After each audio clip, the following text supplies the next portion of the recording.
Hello, small settlers. Well, it looks like I've opened Pandora's box by creating the Mimic chest figure, but now there's nothing can stop me.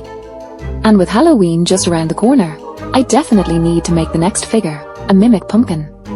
Scary and drooling, you know, something that really screams a Halloween. First of all, as always, I'm using my favorite sculpting clay and starting by sculpting the basic shape of the Mimic pumpkin. I roughly mark where the eyes, eyebrows, and mouth will go and begin shaping the face of the future Mimic. When I was sculpting the eyes, I thought I'd try something new, like giving the eyes depth by creating visible layers. So, I removed some clay from the center of the pupil. We'll see how it turns out later. I should mention that whenever I sculpt, I never know exactly what the final result will be, so it's mostly a flight of imagination.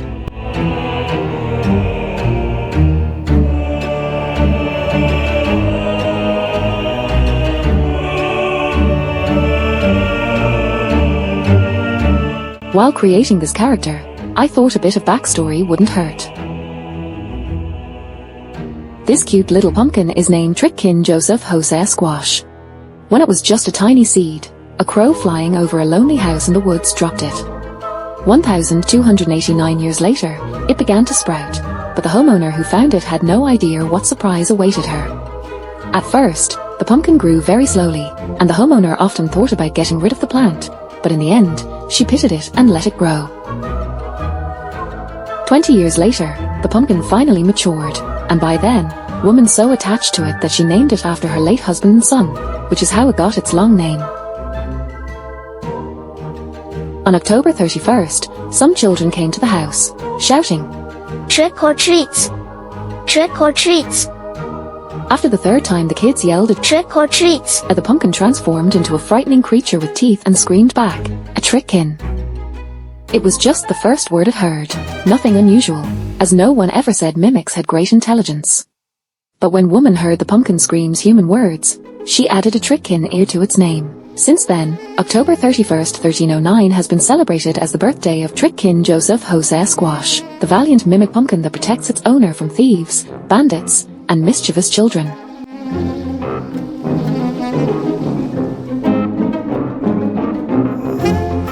Let me tell you a bit more about the sculpting process.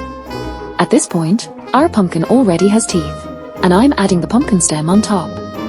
Next comes the transformation of clay into a pumpkin as I carve away the excess clay and give it the characteristic pumpkin shape.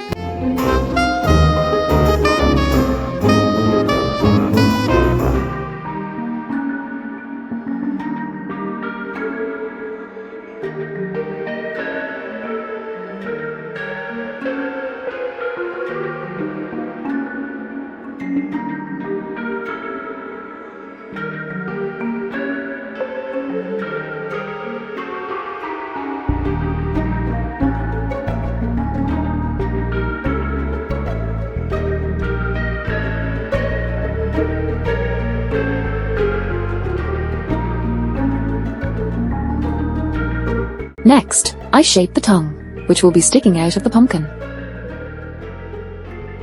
Afterward, I smooth everything out. Honestly, you could save time by not worrying too much about smoothing if you're going to scan the model, as scanning tends to smooth out all the textures anyway. I'll talk more about this later.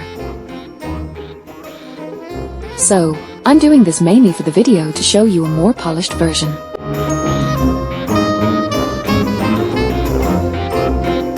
After that, I add some details, like deciding that the pumpkin needs some friends in the form of little worms. I also give the worms some texture using my sculpting tools.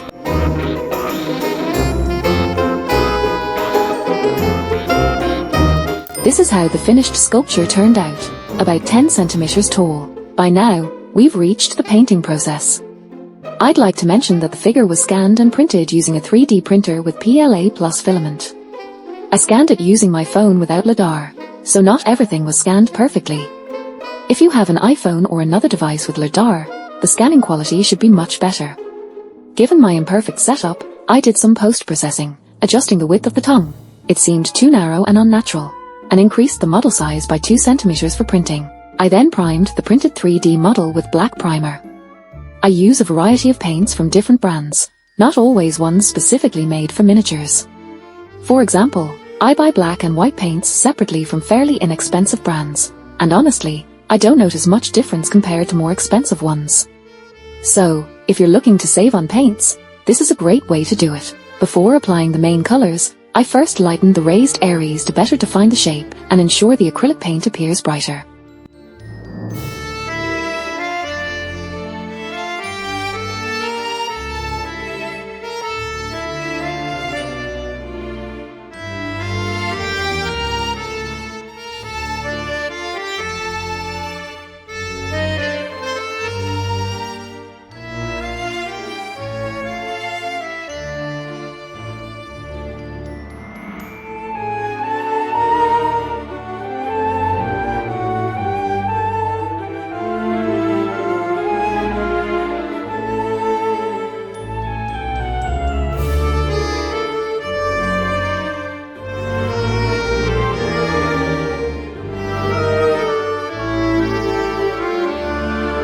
After that, I started painting the figure.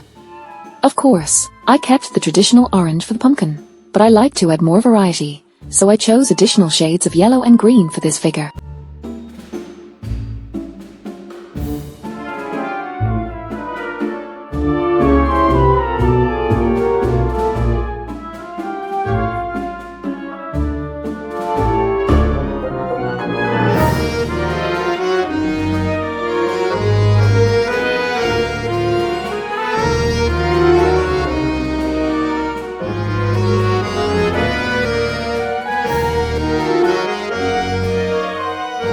While the painting process is underway, let's return to the story to liven things up a bit.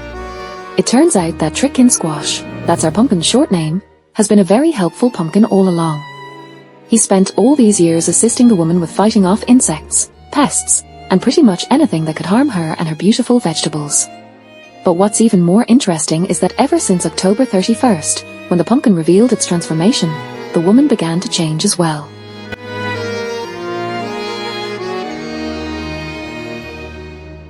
Every full moon, she felt her consciousness shifting. Something dark and otherworldly was calling to her. She thought she was going mad, but her body began to change too. Her nails grew into long claws, she became taller, and even her face changed slightly. Those who saw her in the streets were frightened, and she was terrified of these transformations as well. Thankfully, the physical changes only happened during the full moon, but it led her to become more isolated.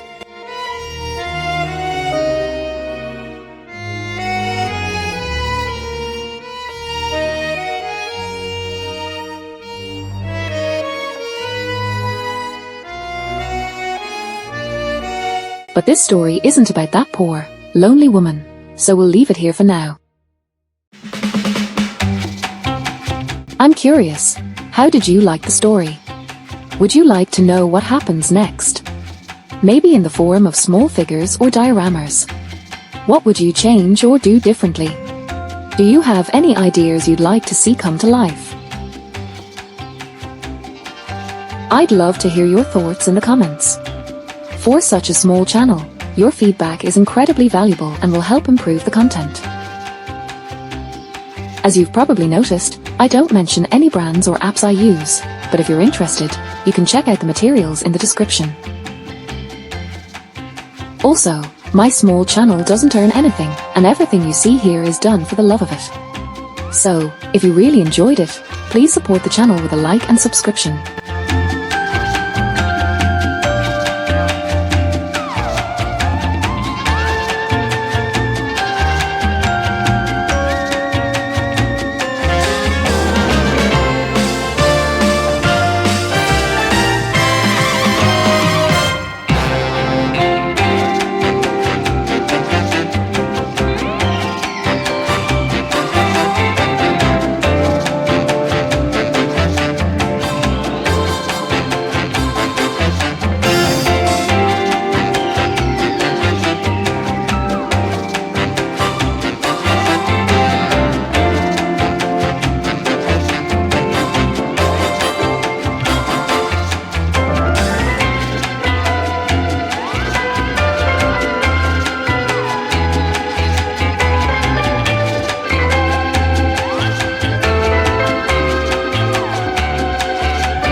Now, it's time for the drool. I decided the simplest and most reliable way to create it would be to use UV resin.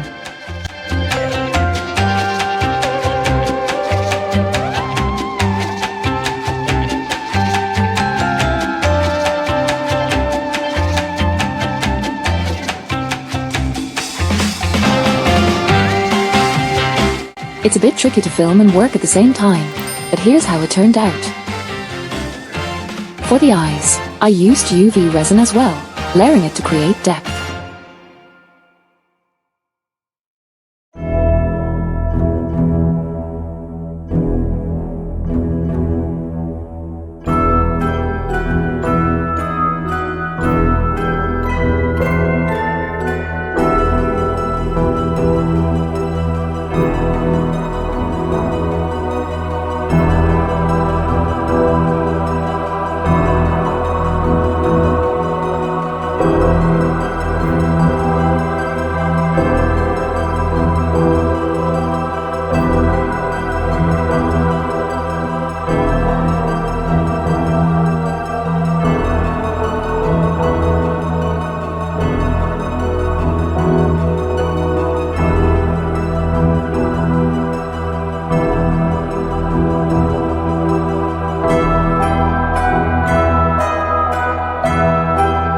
It turned out good, but I feel like there's room for improvement. If you have any suggestions, let me know in the comments.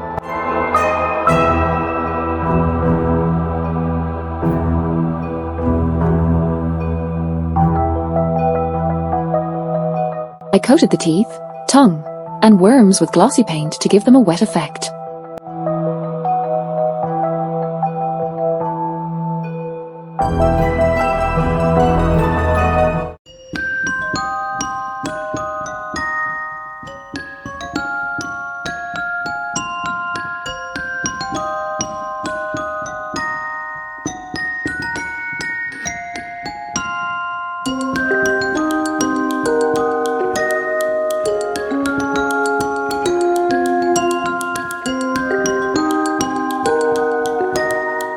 And here's the final result. I hope you enjoyed this video and the little backstory behind the character. If you did, please support the channel with a like and subscription, and share it with anyone who enjoys this kind of content. The next video will be out before Halloween next week, so don't miss it. See you very soon.